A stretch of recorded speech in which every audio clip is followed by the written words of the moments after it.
تو ایک بہت بڑا اشتہار لکھا ہوا تھا، 20 تراویح ثابت کرنے والے کو 5 لاکھ روپے انعام۔ کہ کس قدر بے وقوفی ہے اور کس قدر احمقانہ یہ امت کی باتیں ہیں کہ 20 تراویح، سینکڑوں سال سے امت کا عمل 20 تراویح آ رہا ہے۔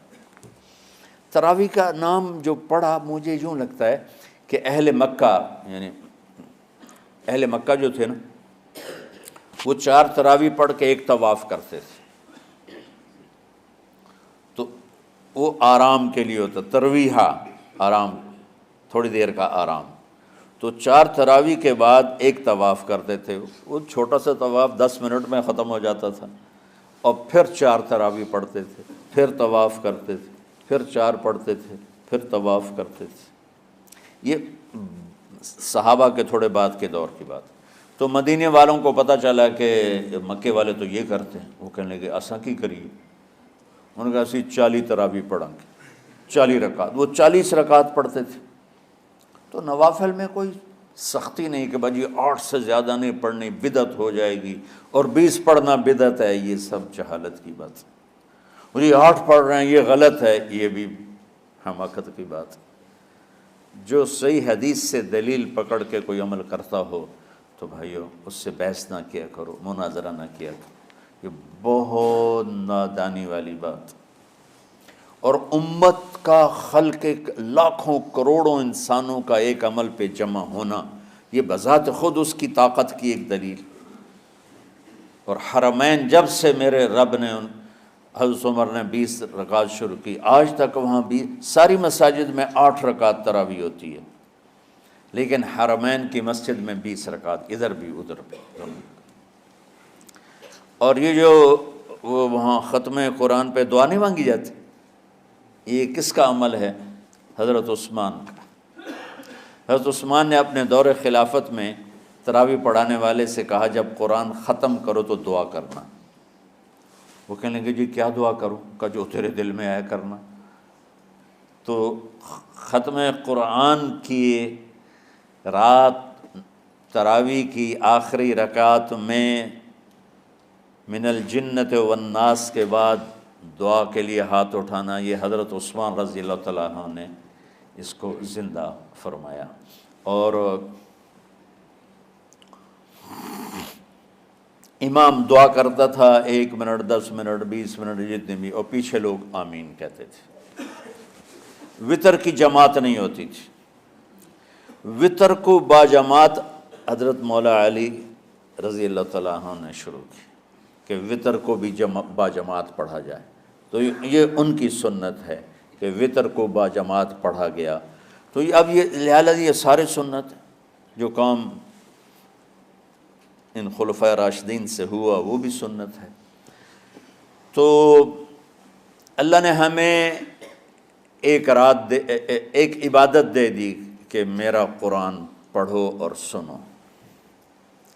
پہلی امتوں کو تراویح کیوں نہیں تھی یا قیام اللیل کیوں نہیں تھا؟ کہ ان کو اپنی کتاب یاد ہی نہیں ہوتی تھی، وہ اپنی کتاب کے حافظ نہیں ہوتے تھے، وہ اپنی کتاب یاد ہی نہیں کر سکتے تھے، صرف نبی کو یاد ہوتی تھی۔ اللہ نے ہمارے لیے کتنا آسان کر دیا کہ 7 سال کے یہ چھوٹے چھوٹے بچے قرآن یاد کر رہے ہیں، 70 سال کا بوڑھا قرآن یاد کر رہا ہے۔ یہیں یہ مولوی یوسف صاحب کا ساتھی تھا یا پتہ نہیں ان سے پہلے تھا، سلمان، مولوی سلمان، آج کل امریکہ میں ہوتے ہیں، ہماری ایک شاخ چلا رہے ہیں ماشاءاللہ۔ وہ شروع میں یہاں تھے، تو یہاں تراویح پڑھانے کے لیے ہمارے پاس حافظ کوئی نہیں تھا، وہ حافظ نہیں تھے، وہ صبح بیٹھ کے شام تک ایک سپارہ یاد کرتے اور رات عشاء کی نماز میں سنا دیتے۔ 30 دن میں قرآن یاد کر کے سنا دی۔ مطلب یہ سنی سنائی بات نہیں، ہمارے اسی حسنین، اسی ممبر اور محراب کی بات کہ یہیں اسی مسجد میں انہوں نے صبح سے مغرب تک یاد کرتے تھے اور پھر عشاء میں کھڑے ہو کے سنا دیتے تھے۔ پیچھے ہوتے تھے لقمہ کوئی دینے والا شاید، لیکن بہت خوبصورت پڑھ کے ایک دن میں یاد کر کے سنا دیا۔ اور ایک مجھے نام بھول گیا، 3 دن میں قرآن یاد کیا، 10 سپارے ایک دن میں یاد کیے، 10 دوسرے دن میں یاد کیے، 10 تیسرے دن میں یاد کیے۔ وَلَقَدْ يَسَّرْنَاهُ لِلذِّكْرِ وَلَقَدْ يَسَّرْنَا الْقُرْآنَ لِلذِّكْرِ فَهَلْ مِن مُدَّكِرٍ۔ تو اللہ تعالیٰ نے اس کو نصیحت کے لیے بھی آسان کیا ہے اور یاد کرنے کے لیے بھی آسان کیا ہے۔ کوئی کتاب پہلے یاد نہیں ہوتی تھی کسی کو، ماشاءاللہ تم میں کتنے حفاظ بیٹھے ہیں اللہ کے فضل سے۔ اور جب میں ذرا ہمت میں تھا تو میں 3 دن میں قرآن سنتا تھا تراویح میں، 10 سپارے ایک رات میں، 10 سپارے اس سے اگلی 10 اس سے، پھر ہفتہ ہو گیا، پھر 10 دن ہو گئے، پھر اب 15 دن ہو گئے، اب 20 دن بھی ہو جاتے ہیں۔ شروع میں 3 دن میں، اور یہیں ہمارے مدرسے کے بچے جو مجھے سناتے تھے اور ماشاءاللہ کہیں نہیں اٹکتے تھے۔ ایک تو اسلام آباد میں ہوتا ہے اور ایک اب جنید ہے وہ امریکہ میں ہوتا ہے۔ تو اللہ تعالیٰ نے اس طرح، اور ادھر اور کراچی میں اشعار لگے ہوتے ہیں، 10 دن میں قرآن ختم، 1 ہفتے میں قرآن ختم۔